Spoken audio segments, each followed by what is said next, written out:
So hello guys, welcome to my channel. আজকে আমরা কথা বলবো রিসেন্টলি রিলিজ হওয়া মুভি থামাক নিয়ে। থামা একটি হরর কমেডি মুভি যেটি ম্যাড ফিল্ম প্রডিউস করেছে। এটি এমএসইউ ইউনিভার্সের মুভি, যেটাকে অনেকে স্ত্রী ইউনিভার্সও বলে থাকে। যারা এখনো পর্যন্ত মুভি দেখেনি তাদেরকে জানিয়ে দিচ্ছি এই ভিডিওটা পুরো স্পয়েলিং ফ্রি। সো এই ভিডিও দেখলে আপনাদের মুভির কোনো ইন্টারেস্টিংয়ের পার্টে মিস যাবে না বা কোনো ধরনের স্পয়েলিং হবে না। সো প্রথমে মুভি নিয়ে কথা বলে, মুভি একটি গুড মুভি।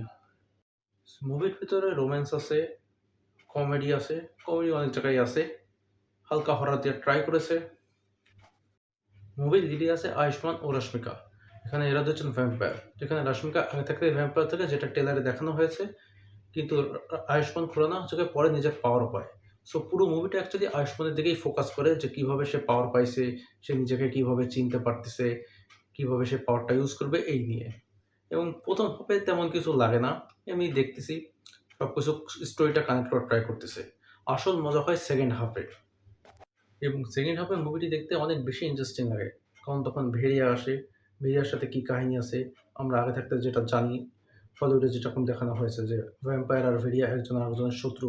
কিন্তু এখানে ভ্যাম্পায়ারকে বেতাল বলে দেখানো হয়েছে, এবং এখানেও সেই শত্রুটা দেখানো হয়েছে, যেটা আমরা আগে থাকতেই বুঝতে পেরেছিলাম। এখন এদের সাথে যে ফাইট হয়েছে, ফাইটটা অস্থির হয়েছে।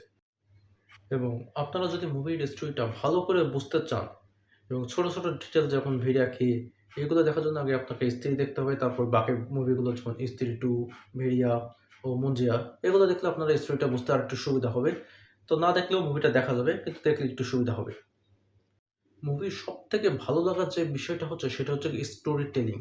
মানে ভ্যাম্পায়াররা এখন যেখানে এদেরকে বেতাল বলা হয়েছে, এরা কোথা থেকে এসেছে, এদের কী জন্য ক্রিয়েশন করা হয়েছে, সব স্টোরিটা অনেক সুন্দরভাবে লেখা হয়েছে এবং সুন্দরভাবে বলা হয়েছে, যেটা মুভির সাথে একদম যাচ্ছে।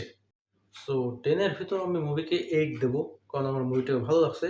কিন্তু আমি আরেকটু বেশি অ্যাকশন এক্সপেক্ট করতেছিলাম। সো আপনাদের কেমন লাগছে ভিডিওটা, এবং মুভি যদি দেখে থাকেন মুভি কেমন লাগছে সেটা অবশ্যই কমেন্টে জানাবেন। আজকের ভিডিওটা এই পর্যন্তই। Thank you so much for watching.